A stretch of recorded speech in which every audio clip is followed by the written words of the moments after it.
this auntie. Just imagine just a straight up auntie swap meet outfit, multiple prints on the body, right? Got a fucking visor, fucking chanclas, like fucking sandals, right? So she auntie. walks up And a cigarette. she walks up to this, wall of shields, okay? And she's just like kicking with her leg, just like kicking, right? In sandals. They don't move. She's kicking, okay? Then she backs up, she thinks about it. She grabs her sandals and throws it at them. The whole wall moves.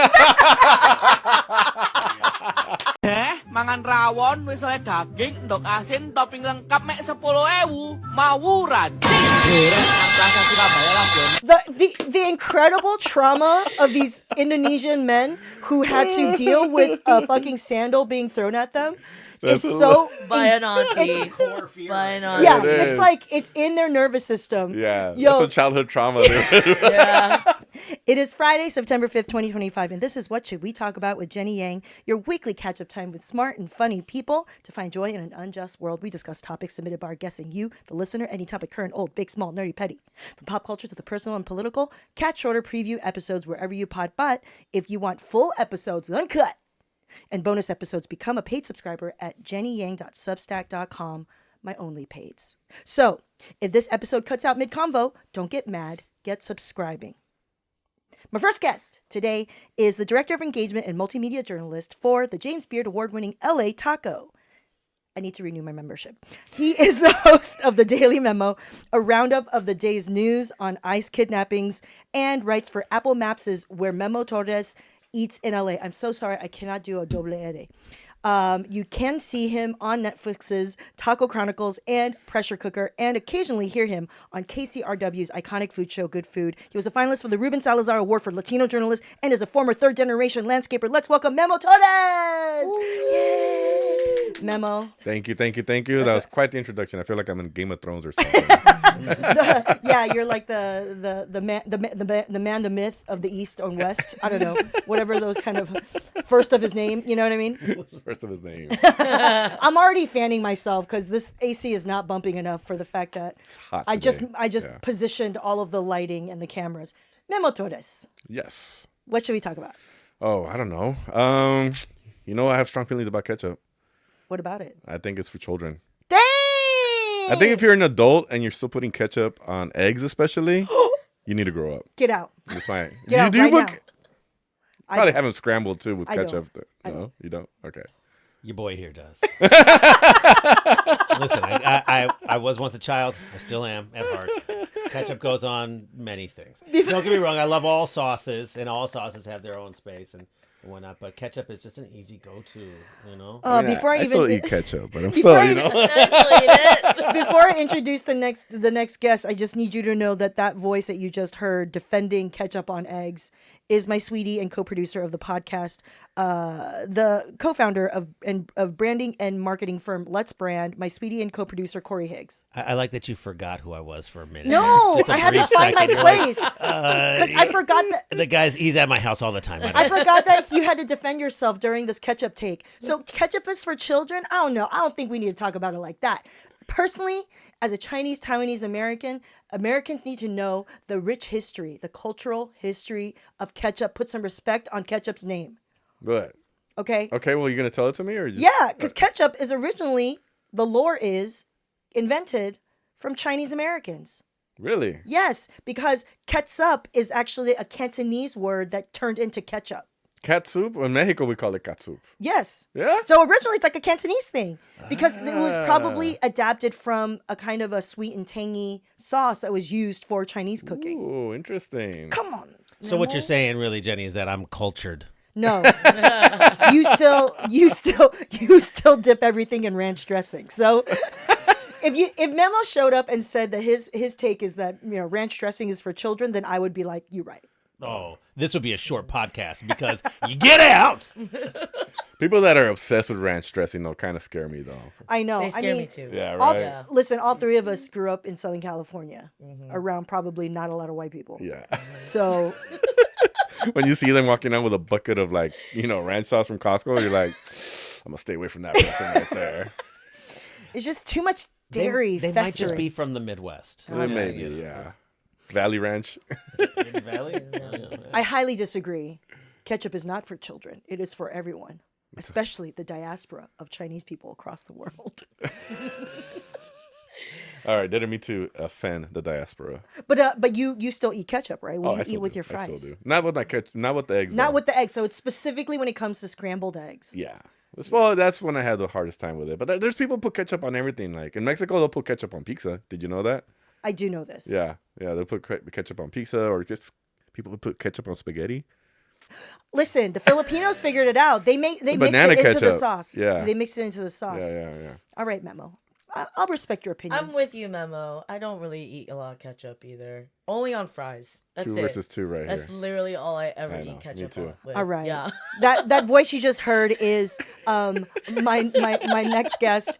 They are a photographer, visual artist, community organizer, and activist based in Brooklyn, New York, but born and raised in Orange County, California, to Vietnamese refugee parents. Pew, pew, pew.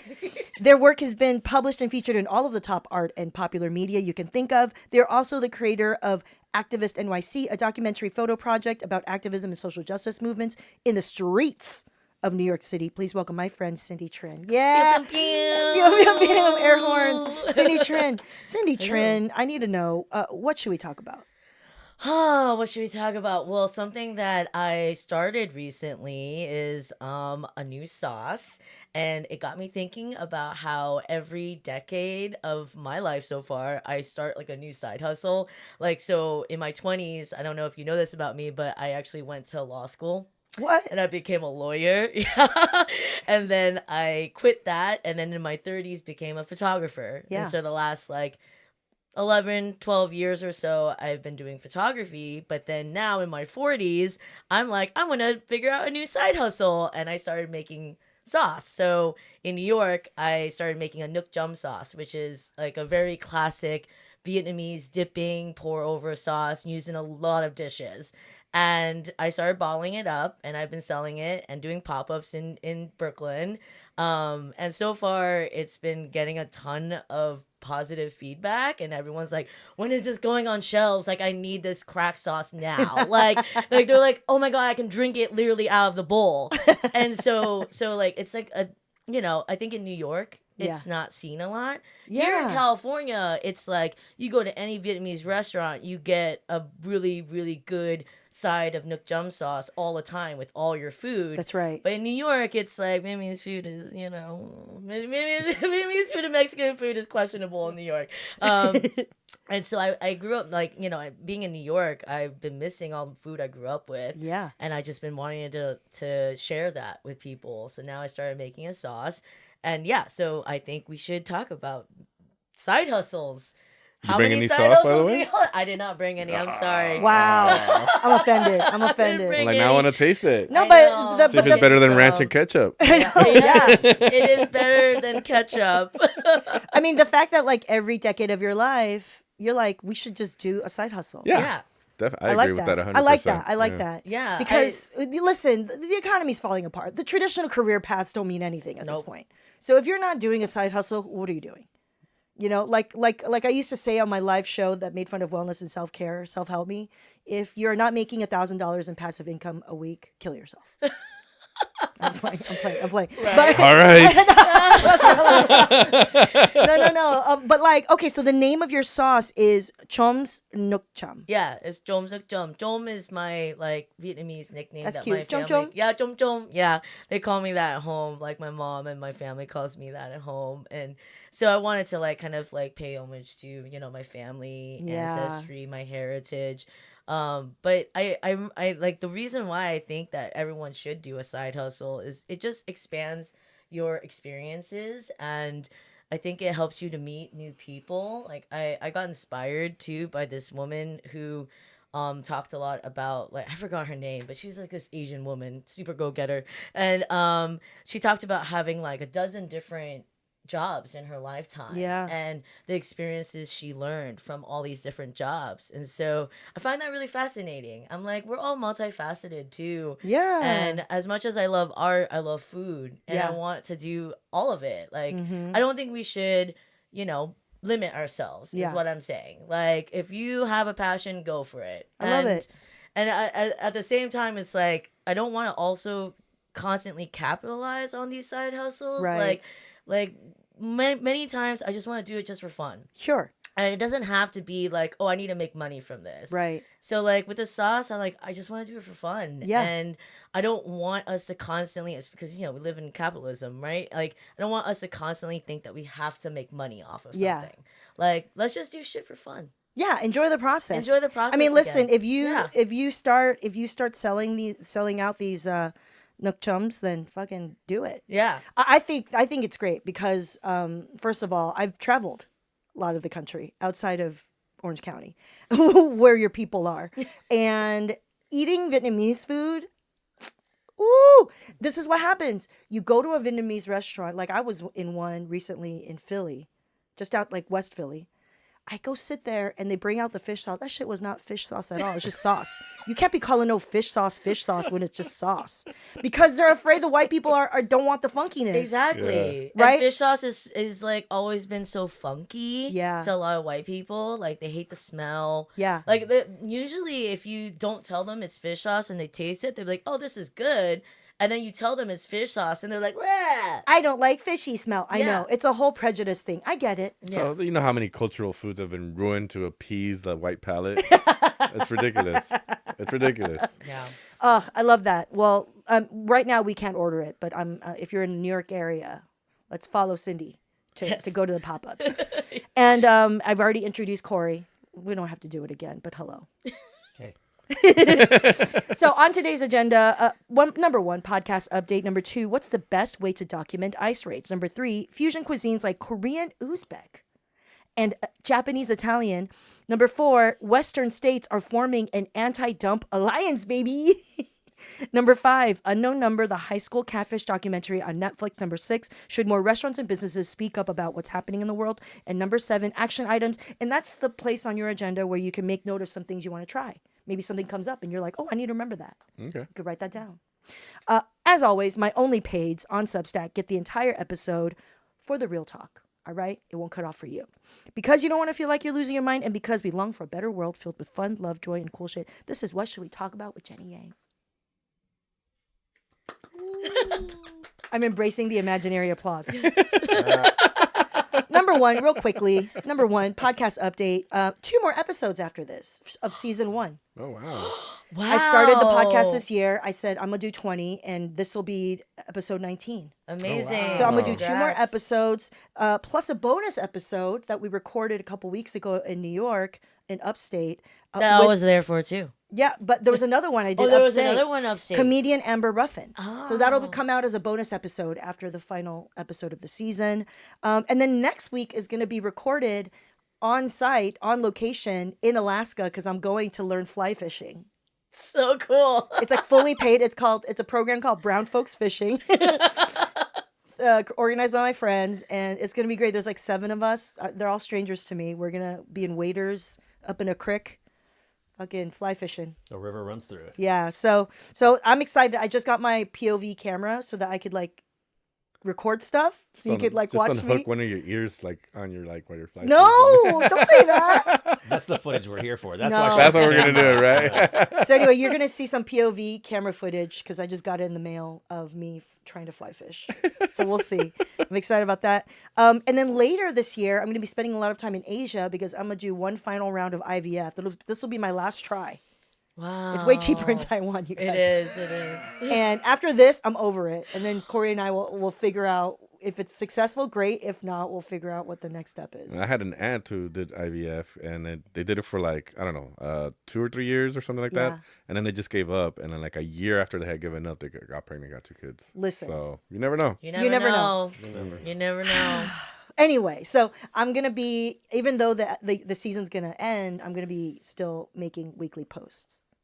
Just for the Substackers, what's up? Okay, and then just because we don't need to get into it in the actual agenda, I just need to share with you some of the news I've been obsessed with this week. Number 1, survivors of Jeffrey Epstein's abuse held a press conference this week, and they are so fierce and amazing. But what I really love is that one of them was repeating in multiple situations with the media. Oh, you're not going to release the list? We will make our own list. Yeah. I don't think I ever thought the words "we will make our own list" could go as hard as that. You know what I'm so- saying? yeah, it was that's so like the powerful. hardest set of words to say. We will make our own list. I'm like, yes, protect them. I hope they get a fucking security detail. You know what I mean? And then just today, this thing, Corey also agrees. This is a wild clip. All of the tech CEOs had some kind of meeting at the White House with fucking Dump, and they're sitting around this long table with Dump in the middle, Getting shit on their nose. Orange shit on their nose the whole just time. brown nosing, just sucking him off one by one. Bill Gates, Mark Zuckerberg, just fucking like, just lapping up his balls, just like saying the grossest, nicest things to him, thanking him, being grateful for his policies. It was like, I don't even know, like the kids call it the ick for dating. This is beyond the ick. Like it is like full on, I'm going to unzip my skin suit and just consume myself. Is cringe still a word that kids use? I Yes. don't use cringe. I mean, it's more than cringe. It's like vomit inducing. I want to throw up, but beyond that, I want to throw up so badly that all of my insides come out. Yeah. It's if you see That's how I that video and you see every single one of them one by one, Just just Yeah. deep throat fucking Dump. I can't. It's so gross. Like I was like, this is, and as Corey reminded me, South Park already made fun of this scene. Like, Yeah. it's like, are they Nostradamus? They're just predicting things now. It was like 2 weeks ago on South Park where it was just everyone was going to hand him gold gifts, Right. and it was based on the stuff that happened already. With Tim Cook of Apple. But then Yeah. it's like, oh no, it's really just also this again. You Yeah. know, like it's so bad. I was just thinking, like, all that power and all those billions of dollars and not Yeah. an ounce of self-respect among them. Seriously. Like, wow. At that table, trillions of dollars. Yeah. All that Anyway. money and power and not an ounce of self-respect. Everybody gobbling for this orange man. Yeah. Who's the fucking picture of masculinity now? For reals. And they're all alpha males. Right? Oh my god, they're such cucks. Anyway, gross. Let's move on. Number 2, in not as great news as well. Number 2, what's the best way to document ICE raids? First of all, I just want to acknowledge Memo does this daily memo. When you started it, how many days ago? Wow. Well, the raids have been going on for 91 days. I started about, 10 days into it. Yeah, so like Yeah, 80. 80 So you've days. been doing the daily memo videos at the end of the night, summarizing all of the ICE kidnappings, mostly in Southern California, Yes. right? And you're a journalist, so you're doing, it's not just that like you're just sharing shit, like you're going through all of the videos trying Yeah. to confirm and verify, Mm-hmm. and then you summarize it for me, which is an incredible service. I just want to applaud you for that. Number 1, because I remember when the raid started happening, that's the first thing I thought of. I was like, it's so much. It was such an overwhelming avalanche of information Yeah. about the raids that to have lataco.com and you doing these like sort of summaries was incredible. And I heard that you guys surpassed a membership drive that you Yeah. wanted. And I think I feel like the daily memo is like such a added value that really told people this is something that you should invest in. So I applaud you guys for Thank you. investing in that. Thank you. Yeah. So that's just, that's just number 1. Number 2, I want to know, before we get to the best way to document, because I feel like you're, as both a journalist and as someone who's been reviewing these videos for nonstop, like, how has it been for you personally to consume and process all of these really gut-wrenching and like traumatic ass videos? Like, just seeing one will just like set me off and ruin my morning for like an hour. Yeah. You know what I'm saying? Like, but you're going through all of it and people are sending it to you. So like, how's it affected you personally? Yeah, I mean, it's definitely been super challenging. You're watching these videos and they're horrific. Kids crying, moms crying, pregnant women getting abused. What gets me is men crying for their kids and their families. Yeah. Like, could you expect women and children, like, okay, they're going to cry and it's going to hurt. But when you see a grown man break down, Yeah. and he's pleading to like, please, it's Yeah. my family. That gets to me. I think for the first several weeks, I was just kind of like just going through it, just on adrenaline, just going through it. Yeah. And then finally, like, it gets to the point where it starts catching up to you, where like I could be sitting down and I don't know, watching one of your stand-ups, and like you'll say something, I'll break down like. Did you cry because of one of my stand-up No. comedy events? No, but it could be something like just so like it has nothing to do with like anything, and it could just trigger you, and you're just like, fuck, all right. So then you got to learn how to like decompress, and now it's to the point where like I feel like it broke me down, and like now I'm back stronger and mended and know how to handle it, and now yeah, now I can handle that. Like, How do you decompress now? how do I decompress now? I was telling somebody, I felt like, you know in the movies, like you see like the press in Vietnam, like the war correspondents, and they're always like at the bar having a whiskey and a cigarette. Yeah, that's been me lately. Like I'll go to a bar, like after play some pool, have a whiskey and a cigarette, and then I go home. Yeah. Yeah, so Whew. now it's a lot of edibles and a lot of sleep. So Okay. yeah, like, Sleep is good. yeah, You definitely got to sleep. Well, the biggest thing I learned from my therapy is the fact that like, what do you call it? They say you have to close the trauma cycle. mm-hmm. Yeah. Like if you experience like some kind of shock or some kind of trauma, you gotta close the loop. So like Right. when like say a deer gets scared because a lion's around, so they freeze, and then the lion goes away. They like shake it off. You see them like do this. Like, you know what I'm saying? Like they're closing the trauma loop. So like it's shaking it off. That's why people go and dance. People go hike. So you're saying I You should get just like whiskey. after I do every video, I should just Yeah, you should like shake it off and dance. take it off. I feel like having the whiskey and a cigarette is very much you're closing the loop on. Yeah, yeah, That is another way. Process, and now let's go ahead and reset. Yeah. yeah. But it is challenging because you have to take it all in. Yeah. I have to dissect them. I have to figure out, okay, what happened. Maybe something interesting happened in the video. Figure out if it is ICE or Border Patrol. Sometimes it's like DEA or even LAPD or sheriff's doing an operation. Yeah. But you have to digest it and then be able to shoot it back out there in a way that's easier for people to consume. Right. You know? So what is the best way to document ICE raids? Okay, so, and this is very important. I think everybody needs to know this because ICE is coming everywhere. I just did a video on that. Look, it's your right, first of all, it's First Amendment right to record, especially out in public spaces. But most importantly, a lot of people, this is the tough part. People will record and be like, ICE is here, and then post it, and it's like, where are you? Was this today? Or somebody will repost it, and it was like weeks ago. So most important thing is like when you record a video and you post it or and share it with your rapid responders, I recommend on the actual video using whatever Instagram, TikTok tools, right under the time, the date, where it was, what location, as specific as you can get, and if you saw any people taken, how many were taken, and any other context you can add to that. As much information as you can get. And also you can say it in the video as well if you don't know how to write it on there. The what, the who, what, whys, and wheres, you know? Yeah. I mean, listen, you're giving people a basic lesson in journalism. Basic. It's just really basic, and so many people just don't know that. Yeah. And Because they just go, ah! You're like, oh my God, they're here. Yeah. Like, so that, and also if you don't get up in people's faces. Don't get up in ICE agents' faces. They will retaliate. They will push you back. They will arrest you. They will hurt you. Try to keep a safe distance. Yeah. Keep a safe distance, but also make sure if somebody's being taken, ask them for their name and their birthday. Yeah.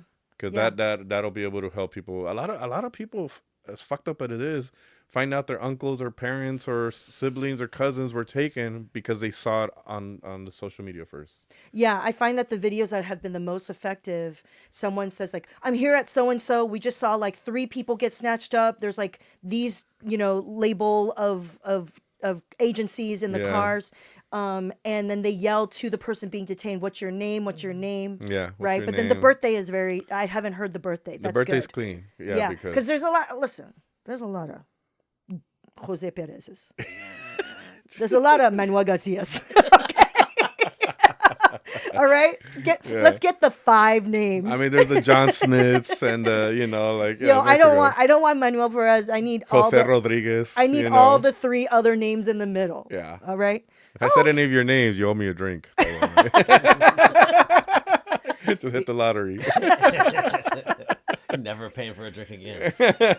Is it important at all to do get the ICE agent license plate number and stuff, or to ask for a badge number or anything? Or look, they're not going to give you badge numbers. They're not going to give you their names. They're going to be masked up, but it's still important to record the agents. Yeah. Because you can still tell who the agents are.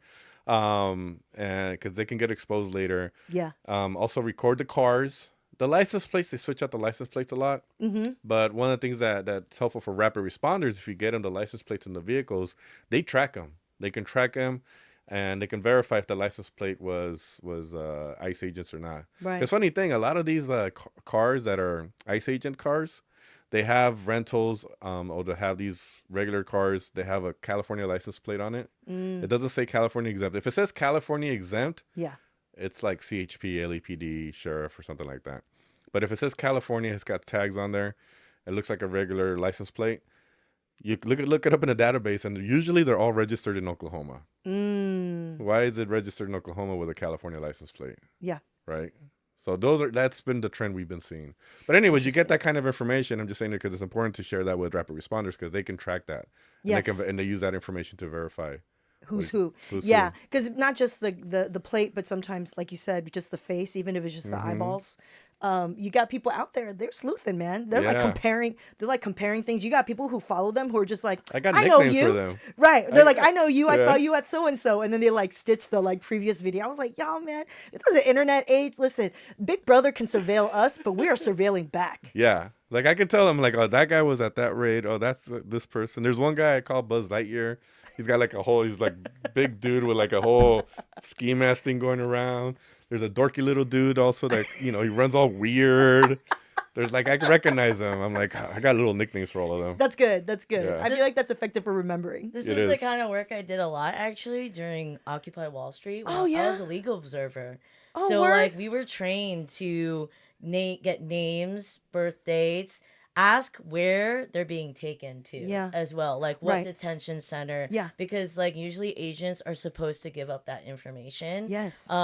Any like kind of things that stand out Mm-hmm. with the agents, like a lot of them are masked up now, but like Tattoos. you can find like tattoos or like earrings or jewelry, Yeah. like pieces of clothing that stand out usually is something that we like to jot down. And yeah, like talk to the person that is being arrested, like ask them like their name, birthdays, where they're located, maybe like general city. Yeah. Like just nothing too private, but like just get enough information from them so that people can figure out who they are. Yeah. Loved ones can. Yeah, loved ones Yeah. can. Y'all, these are good tips. I like that.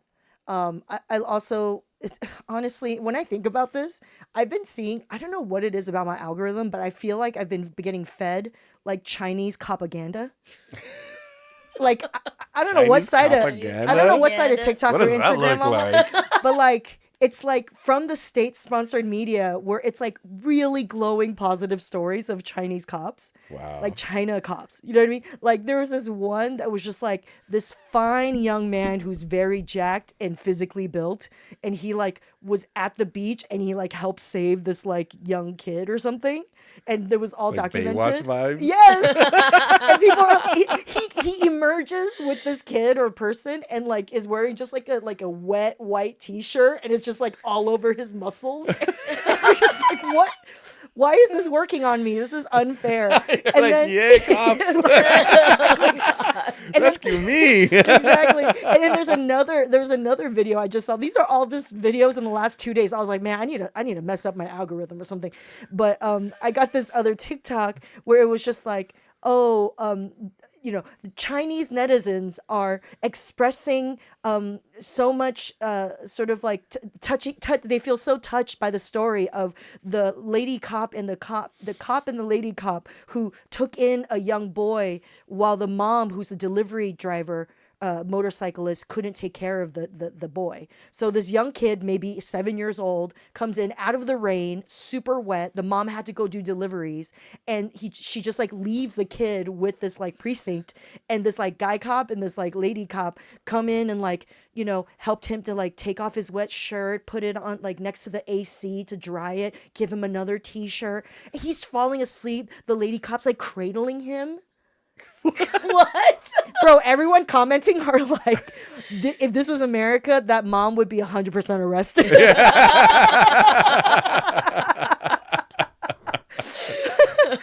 She'd get beamed to the ground first and then arrested. Yeah. And be like, sorry, sending your kid to DCFS. Like, yo, this is Chinese propaganda is working on me and I hate it. I love that your TikTok searches are just like Chinese cop thirst trap, and you're wondering why you're getting these videos. No, that's not my search history. I love it. Okay, I feel like though I want to talk more about these ICE raids with you because I hope people understand. And I love, honestly, between the two of you, when I was writing your bios, I was like, oh, you actually share a lot of really interesting overlap, Like you're a photographer and you do your art that way, but part of your art is also being in the streets recording activists, right? Yeah, I'm a photojournalist too. Yeah. And then the fact that you like have this legal observer experience, which is incredible. And then you actually mentioned some food items. That's like food topics. And that's what I love, because I think some people don't understand that an LAtaco.com could be covering ICE raids and news. I feel like that confuses people. But like taco's a way of life, bro. Taco's not just an item of food. No. It's a way of life. And if you grew up in LA, if you're in LA Taco represents the news in general. Everybody has their favorite taco in LA, right? What's your favorite taco? I do have to say I have a couple. See? I do have a couple. And that's always the hardest part, is naming one. Yeah. One of them is a cochinita pibil from, I don't know why I forgot. They've been there forever. That's why I keep on forgetting. Yucas? No, they're in the fucking Mercado? Yes. Oh, yeah. You know what I'm talking about. Chichen Itza. Of Yes. course. Chichen Itza. Why did I forget? Yeah. That's been there forever. That was my first experience of Yucatan food. Nice. I was in my 20s. That's a good spot, too. Right? Yeah. I was in my 20s. So this is like a long time ago. I ain't going to tell you how long. But She said a long time ago. Hey, I revealed my age earlier. I'm still trying to be an Asian actor, ages 15 through 55. Yes. Right? That's my joke. Anyway, so Chichen Itza, been there forever, right? And that was my first experience of tasting Yucatan food. And the cochinita pibil is cooked and stewed in a way where the pork shoulder falls apart. There's like kind of an orange that's native to the land that they use that gives it a slightly sour taste. You could dip it in this amazing, like, bright habanero sauce. Mm-hmm. That was my first time being like, yo, if I'm going to choose a pepper where the flavor is my favorite, it's habanero. Yeah. That was like, it was like a revelation. Some pickled onion. I was like, Yucatan, man. Honestly, the best food is food. You're going to be mad at me if I say this, some people, but the best cuisines are next to the ocean. Oh, yeah. I agree with that. I gotta say, like, you can't be no landlocked. You gotta be next to the ocean. I'm not even saying lakes. I'm saying ocean. Like the Caribbean. That's why Caribbean food is so amazing. Mm-hmm. Yucatan. You know what I mean? On the Caribbean side. Anyway, I could go forever. That's why Vietnamese food is so amazing. Yes. Too. A lot of All Asian that food. Seafood. Yeah. It's so fresh. It's so good. Yeah, Vietnamese food in LA too is so huge. Oh, so good. Yeah. I don't know how many Mexicans love Vietnamese food. Oh, Mexicans and Vietnamese get along The so spice. well. It's the spice too. Yeah. Grew up in Orange County. Literally all my friends were Vietnamese and Mexicans. And like we all ate each other's food because there's actually a lot of like similarities. It is. Like the herbs and the acidities and there's a lot of similarities, but those are the two cuisines I miss the most being in New York. Yes. Fuck man, I miss Vietnamese and Mexican food the most. Yeah, I know. It's just not the same on the East It's Coast, not the y'all. same on the East Coast. It's not. It's not. And sometimes they like charge super expensive for it because it's at like a fine dining restaurant. Oh god. And it's good, but like, you know what I'm saying? But it's not the same. It's not the same. Yeah. Like I could still get a $10 bowl of pho in California, but in New York it's $20 and up. Of course. Yeah. I For it guess to I'll be get good. I guess I'll get a $6 banh mi. Yeah, you can Yeah. still Oh, get yeah. a $6 banh mi too. $5. Can't do that in New York. That's $10 in crazy. New York. Listen, $10 for a cash banh mi. only though. Cash Cash- only. yeah, $5 cash only. cash only. Yeah. Okay. Yeah, I just want to also mention, can I tell you, thinking about these ICE raids and sort of how people have been protesting, the Indonesia footage, everything that's happening in Indonesia. Wow. It's like, I'm like, can we see some of that here? bro, it's so inspiring. My favorite video from the Indonesia, by Let the me way, guess. When he pulls the shield back and just launch. oh, right. So that's one of them. I love that. So this is no laughing matter, but I'm laughing at the audacity and the incredibleness of the people. All right, Yeah.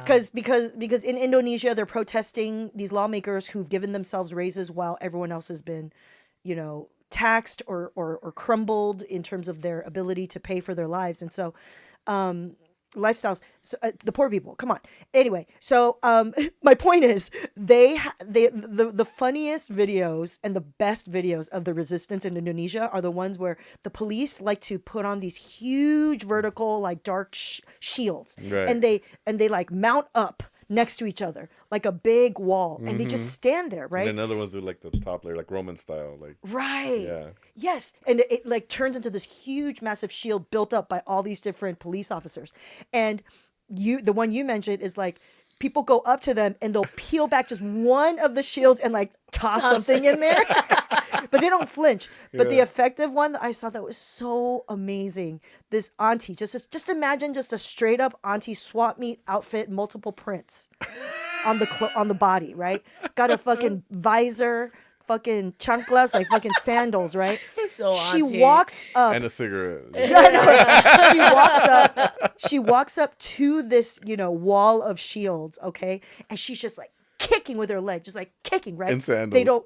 They don't move. She's kicking, okay? Then she backs up, she thinks about it. She grabs her sandals and throws it at them. The whole wall moves. Mangan rawon wis oleh daging, ndok asin, topping lengkap mek 10.000. Mawuran. Plaza Surabaya lah, Jon. The incredible trauma of these Indonesian men who had to deal with a fucking sandal being thrown at them is so By an auntie. It's a core fear. By an auntie. yeah, It it's is. like it's in their nervous system. Yeah. Yo. That's some childhood trauma. Yeah. They didn't flinch when she actually put her whole body kicking them. I know. And then the moment she threw this little sandal, they all Dude, the moment they saw her reaching down for the sandal, they were all like, ah, fuck.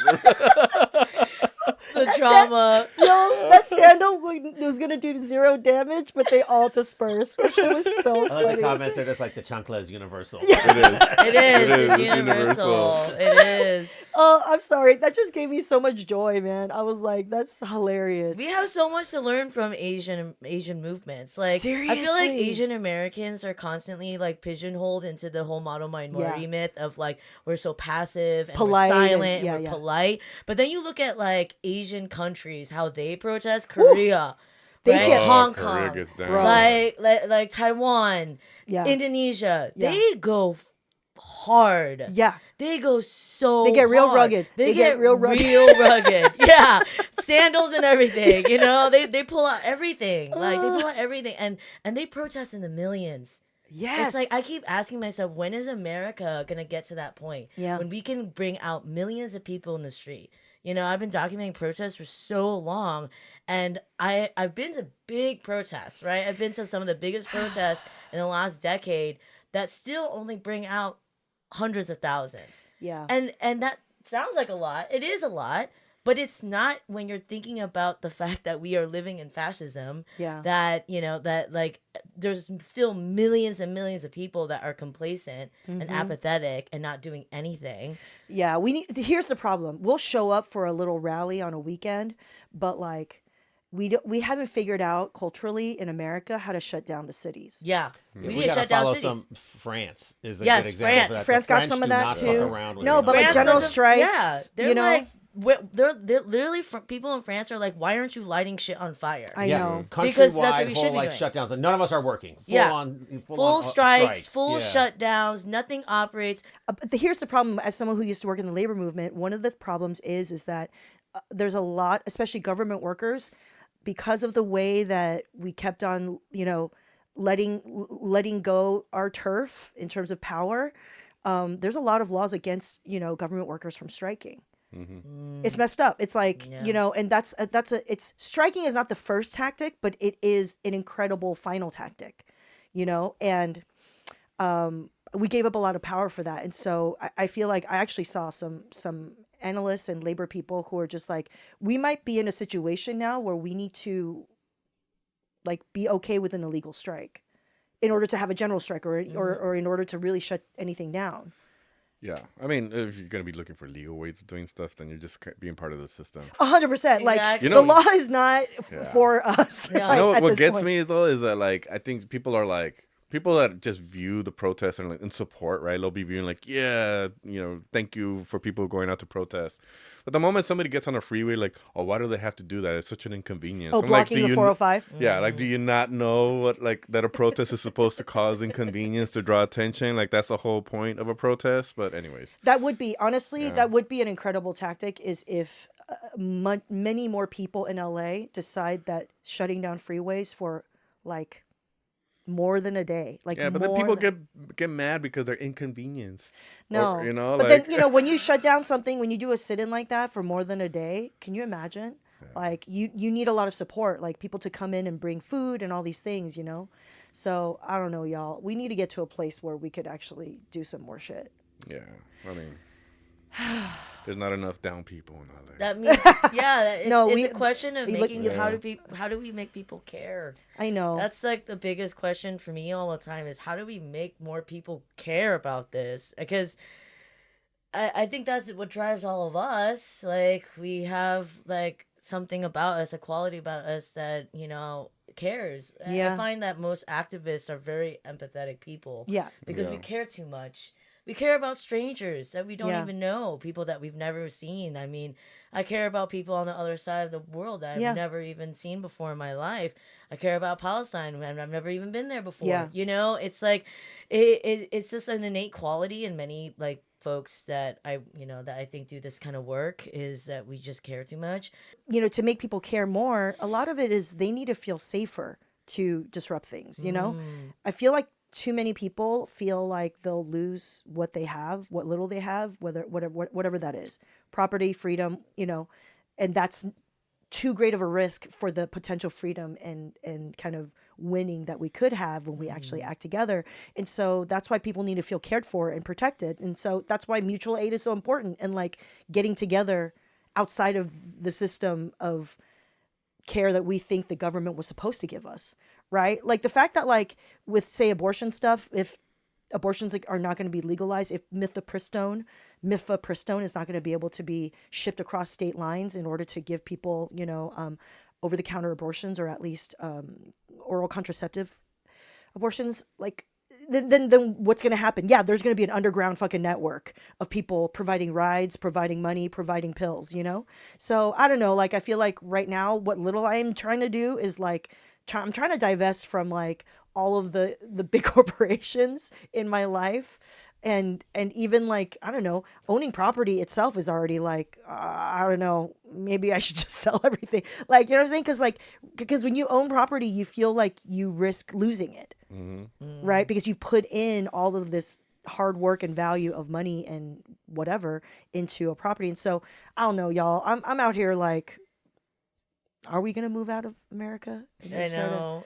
We all can't be Miss Rachel. Like, Miss Rachel is literally like, fuck my career. I don't give a fuck about it. Like, I care about the kids. Yeah. And I don't want everybody to, I don't think It doesn't have to be that. It doesn't have Exactly. to be like that. Like, it doesn't have to be so extreme where, like, you have to give up Everything, like, your yeah. whole life. Because I know I worked a lot for many years for, like, everything that I've gained in my life. And, of course, I don't want to lose all that either. Yeah. But there's like a balance between like how much am I willing, you know? Totally. It's like a willingness To like, risk and give up. how yeah. much am I willing to risk and give up in order Yeah. to like speak up about the things that I care about? The point of this is the ultimate goal of all of this is that more people have access to good lives.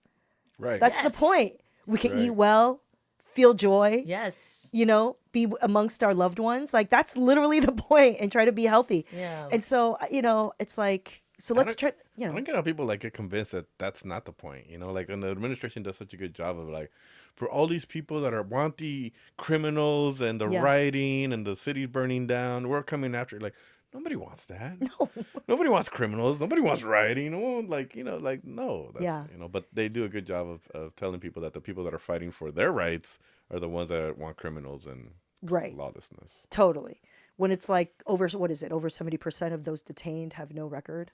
Like 75% of them. Yeah, and then even then those who might have a record, it's like some weird like they got caught with weed when they were younger. Or it's like a DUI. Or worse than that, they had to go to court because they were charged with some bullshit, right? Like a assault, or they got in a fight with a neighbor. Yeah. This literally happened in Pomona, where they chased a guy into almost a house. He closed the door, and they're trying to kick down the door, and they're like teasing him with his keys. They towed his car, all because he had a charge like 10 years ago because he had beef with his neighbor, and the neighbor claimed that he assaulted him. And it went to court, and it was dismissed because it turned out it was bullshit. But because he had that one charge, even though it was dismissed and he was found innocent, that ICE used that as he's a criminal. Just because of the charge. Because of the charge, even though he was found innocent. So, Y'all. anyways, yeah, it's a fucked up regime. And in the spirit of joy, let's talk about food.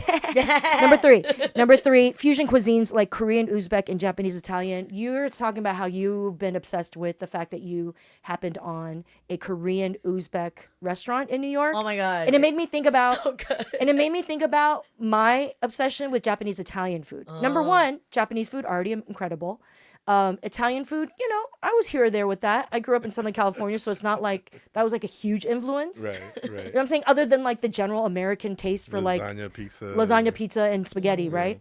So, but it wasn't until I went to Italy for the first time a couple years ago, hashtag goes to Italy once, that then I became completely obsessed. And I bought myself a uni pizza oven in my backyard, and I started to make my own dough, and we started to What have part these- of Italy? Because I've heard from people that are like, yeah, the Italian food in Italy isn't as good as New York or LA. No, it's good. I've heard a we lot were of people in, say we that. spent a lot of time in Rome, you know, like Yeah. central Rome. Well, Rome is where they talk about. They go to Rome and they don't Yeah, like the food. but then maybe they don't know where the fuck they're going. Yeah. Very likely, yeah.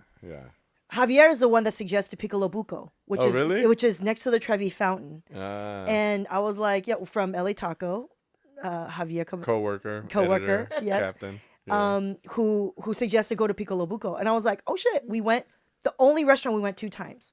That was where I was inspired to get a fucking Black Friday backyard outdoor pizza oven. So thank you. So you make your own pizza now. Yeah. Anyway, my point is after that, it just made me appreciate like Japanese Italian food even more because that's one of my favorite subtypes What is of that? cuisine. What does that look like, Japanese? So I know we're gonna get to the Me I don't let even me know Uzbek no, but food. let me It's so explain. good. Let me It's so explain good. Japanese Italian.